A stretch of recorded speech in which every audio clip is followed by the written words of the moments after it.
मंजिल। सरसों के लहलहाते खेत, दरख्तों पर चहचहाते परिंदे, खेतों में हल चलाते किसान और दूर उफक से उभरता सूरज, क्या दिलकश मंजर पेश कर रहा था। गांव की पगडंडियों से स्कूल की तरफ जाते हुए बच्चे दिखाई दे रहे थे, जो भाग भाग आपस में खुशगपियां लगाते आगे बढ़ रहे थे। ये पंजाब का एक गांव था, जहां बज़ाहिर हर तरफ सुकून की फिजा थी। इसी फिजा में पलने वाला एक 10 साल का बच्चा आसिम, जिसका जहन अजब सी तज बजब का शिकार था। गले में बस्ता डाले, यूनिफॉर्म पहने, उदास सा घर से स्कूल के लिए निकलने ही वाला था कि पीछे से दादी अम्मा ने आवाज दी, आसम, मेरा बच्चा कहाँ जा रहा है तू? आसम ने पलटकर धीमे लहजे में कहा, दादी अम्मा, स्कूल जा रहा हूँ। इतने में अंदर से बड़ी फुफ्फो जान आ गईं। आसिम आसिम की आवाज़ लगाते हुए, हाथ में नाश्ता उठाए हुए उसकी तरफ बढ़ी। बेटा, यहाँ बैठो और नाश्ता करो, आसिम ने कहा। फुफ्फो जान, मुझे भूख नहीं। उसके ऐसा कहने पर फुफ्फो ने बड़े प्यार से समझाया, बेटा, इस तरह भूखे स्कूल नहीं जाते। आसिम उन्हें क्या बताता, उसकी भूख तो कल से जैसे मर ही गई थी। कल का सारा मंजर उसकी आंखों के सामने घूम रहा था। जब कल हेडमास्टर दीन मोहम्मद साहब अपनी नई जिंदगी का आगाज करने जा रहे थे। बड़ी फुफ्फो जान, चचा जान, चची जान और खानदान के चंद लोग, और कल ही तो हेडमास्टर साहब का निकाह करवा के आए थे। और आसिम घर पर दादी जान के पास रहा था। अबू जान, चचा और बड़ी फुफ्फो के कहने के बावजूद भी वो साथ ना गया था। ये बड़ी सी एक हवेली थी, जिसके एक तरफ मास्टर दीन मोहम्मद और एक तरफ उनके छोटे भाई अब्दुल्ला के मकान बने हुए थे, जो आसिम के चचा थे। उनकी 2 ही बेटियां थीं, जो उम्र में आसिम से छोटी थीं। कभी इस हवेली में आसिम के लिए जिंदगी बहुत दिलकश थी। हर तरफ खुशियों के रंग बिखरे हुए थे। घर भर के पहला और लाडला बेटा था। जब 7 साल का हुआ था, तब माँ बाप की जाती चपकलिश और वक्ती जज्बाती गुस्से की बिना पर उनमें अलहदगी हो गई। आखिरकार आसिम की माँ फाखरा ने उसके अब्बू से तलाक का मुतालबा कर दिया। आसिम के वालिद किसी तरह भी आसिम को माँ के साथ भेजने पर तैयार ना हुए, और ना ही फाखरा के घर वाले आसिम के साथ रखने को तैयार थे। उस वक्त से लेकर आज तक आसिम की जिंदगी से खुशियां रुखसत हो गईं। इसमें कोई शक न था कि दादी जान उस पर अपनी जान वारी करती थीं। बड़ी फुफ्फो, जो लाहौर रहती थीं, जब भी आती आसिम को खुश करने के लिए ढेर सारे तहाइफ लाती, ताकि आसिम खुश हो, और हेडमास्टर साहब उसे आंख का तारा बना कर रखते। लेकिन उसकी ज़ात का वो खला जो माँ के वजूद से ही पुर हो सकता था, और जिसका नेमुल बदल और किसी का वजूद ना था, उस महरूमी ने आसिम को बाकी बच्चों से बिल्कुल अलग सा कर दिया। बड़ी फुफ्फो के 2 बेटे थे, एक अली और एक उमर। उमर आसिम का हम उम्र था, और अली भाई उससे उम्र में तकरीबन 7 साल बड़े थे। दोनों आसिम से बहुत प्यार करते थे। दूसरी तरफ वो चचा जान की दोनों बेटियों से बहनों की तरह प्यार करता। वो दोनों आसिम से बहुत छोटी थीं।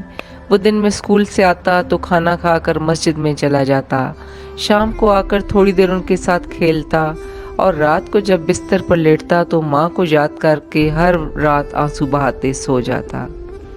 दिन भर के सिर्फ वो लम्हे उसे खुशी देते जब वो चचा जान की बेटियों किरण और निदा के साथ खेल लेता।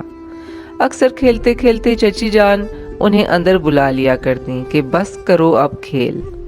जब किरण और निदा माँ के बुलाने पर भागती हुई किचन की तरफ जाती और आसिम भी ना समझी में उनके पीछे चला जाता, तो चची जान देखकर नागवार मुंह बना लिया करती और मुंह ही मुंह में मिनमिनाती कि माँ तो छोड़ गई, हमारी जान को आ गया। आसिम बज़ाहिर तो इस बात का मतलब ना समझता, लेकिन उनके चेहरे के नागवार तासरात देखकर उल्टे कदमों उनके किचन से बाहर आकर दादी अम्मा के पास आ जाता और उनकी गोद में सर रखकर छत की तरफ बेमानी नजरों से देखता रहता, और अक्सर ऐसे ही सो जाता। ऐसे में आसिम की जिंदगी में इसका एक दोस्त शहबाज भी था, जो आसिम के घर के सामने ही रहता था। وہ اور اس کی امی دونوں ہی آسم کو بہت چاہتے تھے۔ جب بھی گھر پر کوئی ایسی چیز پکتی جو آسم کو پسند ہوتی، شہباز بھاگ کر جاتا اور آسم کو اپنے گھر لے آتا اور زبردستی کھلایا کرتا۔ آسم اس لحاظ سے خوش قسمت تھا کہ اس کے ارد گرد نہ چاہنے والے لوگوں سے زیادہ اسے چاہنے والے لوگ زیادہ تھے۔ لیکن اب زندگی میں ایک نیا موڑ آ گیا تھا۔ گھر میں ایک نئے وجود کا اضافہ ہو چکا تھا اور وہ تھی ہیڈ ماسٹر صاحب کی نئی نویلی دلہن۔ ہیڈ ماسٹر صاحب نے شام میں آسم کو بلایا اور اپنی دوسری بیوی راشدہ کے پاس کمرے میں لے گئے۔ آسم جھجک کر کمرے کی چوکھٹ پر کھڑا ہو گیا۔ ہیڈ ماسٹر صاحب نے کہا، بیٹا آ جاؤ اندر، اب یہ تمہاری امی ہے۔ راشدہ نے بھی پاس بٹھا کر پیار کیا، لیکن آسم کو اس سے اپنی ماں جیسی کوئی اپنائیت محسوس نہ ہوئی۔ ہوتی بھی تو کیسے، اپنی ماں ہی بچے کو ماں لگتی ہے۔ ہیڈ ماسٹر صاحب نے راشدہ کو آسم کا خیال رکھنے کو کہا۔ اس نے بھی سر ہلا کر ہاں میں جواب دے دیا۔ تھوڑی ہی دیر میں آسم کمرے سے اٹھ کر باہر آ گیا۔ اپنی ماں کی جگہ کسی اور وجود کو دیکھ کر وہ برداشت نہ کر پا رہا تھا، لیکن پھر بھی بہت صابر بچہ تھا۔ آنکھوں میں بھرے آنسو لے کر وہ گھر سے باہر گیا۔ اگلی شام پھپھو جان اور چند دیگر مہمان گھر سے رخصت ہو گئے۔ گھر کا ویرانہ مزید بڑھ گیا۔ چچا جان، چچی جان، کرن اور ندا کو لے کر شام میں کمرے میں چلے گئے۔ یہ سردیوں کے دن تھے۔ پھپھو کے جانے کے بعد آسم خود کو بہت اکیلا محسوس کر رہا تھا۔ گھر کے کسی کونے میں بیٹھا بہت چھوٹے بچے کی طرح بلبلا کر رو رہا تھا۔ دادی اماں فکر میں بستر سے نکل کر گھر میں آسم آسم کدھر ہے بیٹا کی آوازیں لگانے لگیں۔ وہ جلدی جلدی اپنے آنسو صاف کرتا ہوا صحن میں ان کی طرف بڑھا اور دوڑ کر ان سے لپٹ گیا۔ دادی اماں کی جان تو پہلے ہی اس میں تھی۔ اسے یوں روتا دیکھ کر وہ بے چین ہو گئیں۔ بہلا کر اپنے کمرے میں لائیں اور کمرے میں ڈھانپی ہوئی پلیٹ اٹھا کر آسم کو دی اور کہا، یہ دیکھو میں نے اپنے بیٹے کے لیے کھیر رکھی ہے۔ آسم اپنی پسند کی چیز دیکھ کر تھوڑی دیر کو بہل گیا۔ پھر دادی اماں نے اپنے پاس لٹا دیا اور کمبل اور رضائی سے اسے اچھی طرح ڈھانپنے لگیں کہ اسے سردی نہ لگے۔